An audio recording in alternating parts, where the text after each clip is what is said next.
নমস্কার বন্ধুরা, আমার পাকশালাতে আপনাদের সবাইকে স্বাগত। আশা করি আপনারা সবাই ভালো আছেন, আমরাও ভালো আছি।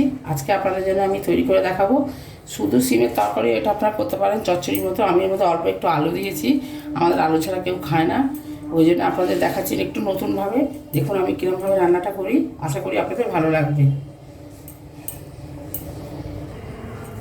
এর মধ্যে তেলটা গরম হয়ে গেছে, এর মধ্যে আমি একটা শুকনো লঙ্কা দিলাম আর অল্প একটু কালো জিরে ফোড়ন দিলাম।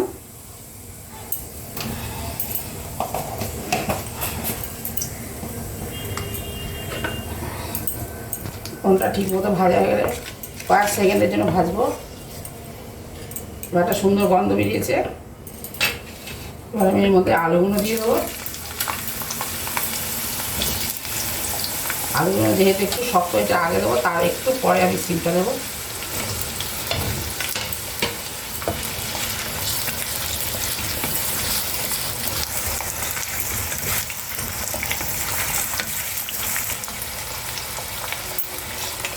এটা আমি একদম ছোটো ছোটো চিংড়ি মাছ দেবো, পরবর্তীকালে আপনারা দেখাচ্ছি। আলুগুলো ভাজা হয়ে গেছে প্রায়, এবার সিমগুলো দিয়ে দিচ্ছি এর মধ্যে। আমি কিছু সিম যেগুলো ছোটো ওইগুলো গোটা রেখেছি, যেগুলো একটু লম্বা এগুলো কাটখানা করে দিচ্ছি। আপনারা আপনাদের পছন্দ মতো কাটবেন।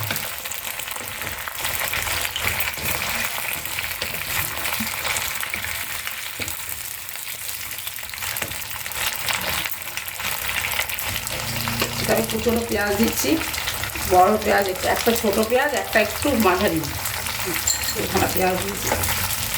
আপনারা আপনাদের সবজি অনুযায়ী দেবেন আন্দাজ করে। সবগুলো একসঙ্গে ভালো করে ভাজবো।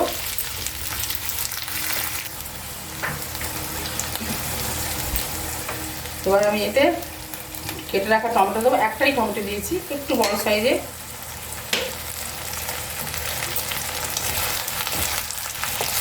এটা আমি জল দেবো না, না দেওয়ার মতো দেবো। ভাজতে ভাজতে এই সবজিগুলো সব সেদ্ধ হয়ে যাবে। এবার যে মশলা মেশাচ্ছি, একটুখানি হলুদ গুঁড়ো দিলাম,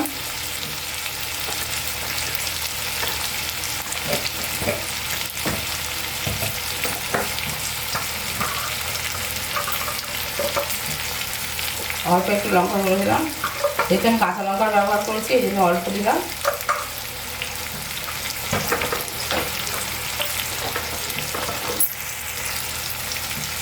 কালারটা ভালো আসার জন্য এইটুকুনি রেড চিলি পাউডার দিলাম।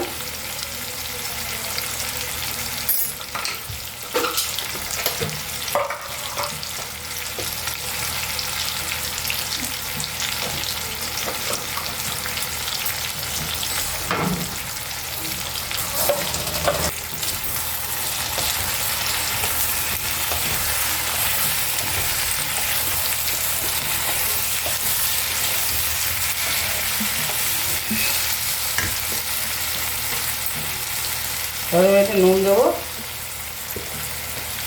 পরিমাণ মতো।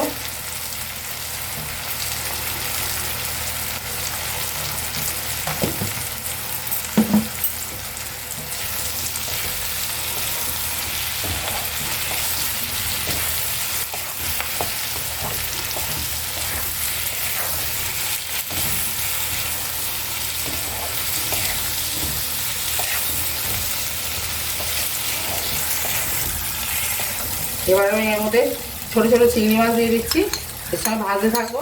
এগুলো আলাদা করে ভাজিনি, খুবই ছোটো তো ওই জন্য ভাজিনি।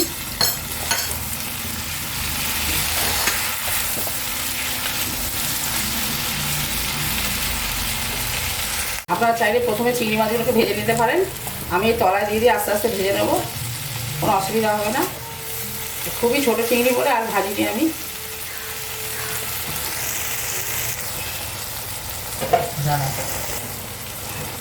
দেখুন চিংড়ি মাছগুলো ভাজা হয়ে গেছে, একদম তলায় দিয়ে দিয়েছিলাম। আপনারা যদি আরেকটু বড়ো চিংড়ি দেন তাহলে আগে নুন হলুদে ভেজে নেবেন। আমার এটা একদমই ছোটো ছোটো করে আর ভাজি দিই, তার জন্য কোনো অসুবিধা হবে না। দেখুন একদম ভাজা হয়ে গেছে। সবার নিচে দিয়ে দিয়েছিলাম সরিয়ে সরিয়ে। এর মধ্যে অল্প করে একটু জিরে গুঁড়ো দিচ্ছি।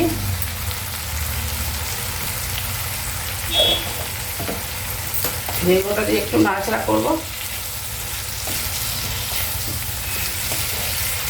একটু জল বেরোচ্ছে, যে এই জলেই সিদ্ধ হয়ে যাবে, আর জল দেওয়ার দরকার নেই। আমি ঢাকা দিয়ে দেবো। এবার আমি এর মধ্যে লাস্ট ইনগ্রেডিয়েন্টস বাদাম বাটা আর 2টো কাঁচা লঙ্কা দিয়েছি ওর মধ্যে। এটা দিয়ে ভালো করে পেস্ট করে ওর মধ্যে দিয়ে দিয়েছি। ভালো করে আমি কষাবো এটাকে।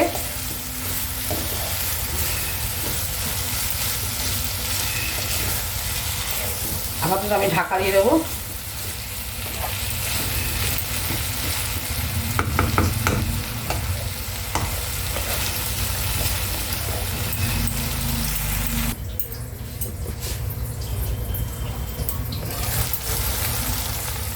ঢাকনা দিয়ে দিলাম।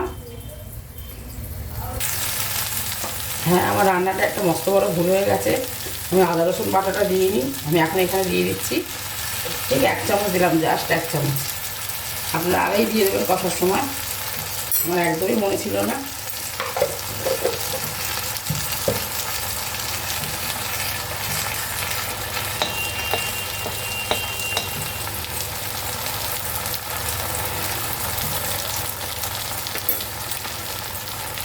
উচ্ছে ভাজা হয়ে যাবে, মিশিয়ে দিচ্ছি, কিছু হবে না।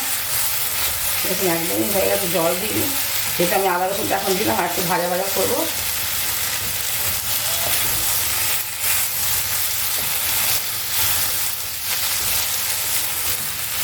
আপনারা এমনভাবে রান্নাটা করবেন, খুবই সুস্বাদু রান্না, আপনাদের ভালো লাগবে আশা করি। চিংড়ি মাছ দিয়ে ঝিম চচ্চড়িটা একদমই রেডি হয়ে গেছে। নামাবার আগে আমি একটু ভাজা মশলা দিয়ে দিচ্ছি, ধনে, জিরে, তেজপাতা আর লঙ্কা।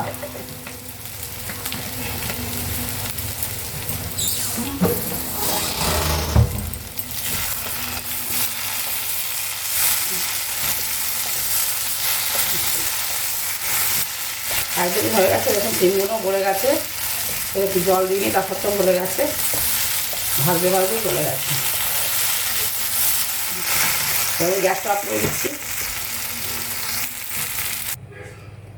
হ্যাঁ, আমার সিম, আলু আর চিংড়ি মাছ দিয়ে চচ্চড়ি হয়ে গেছে।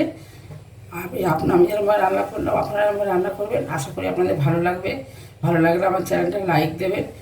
আমার চ্যানেলটা ইউটিউব থেকে দেখলে আপনারা সাবস্ক্রাইব করবেন, আর যদি ফেসবুক থেকে দেখেন তাহলে ফলো করবেন। রান্নাটা সবার মাধ্যমে শেয়ার করবেন।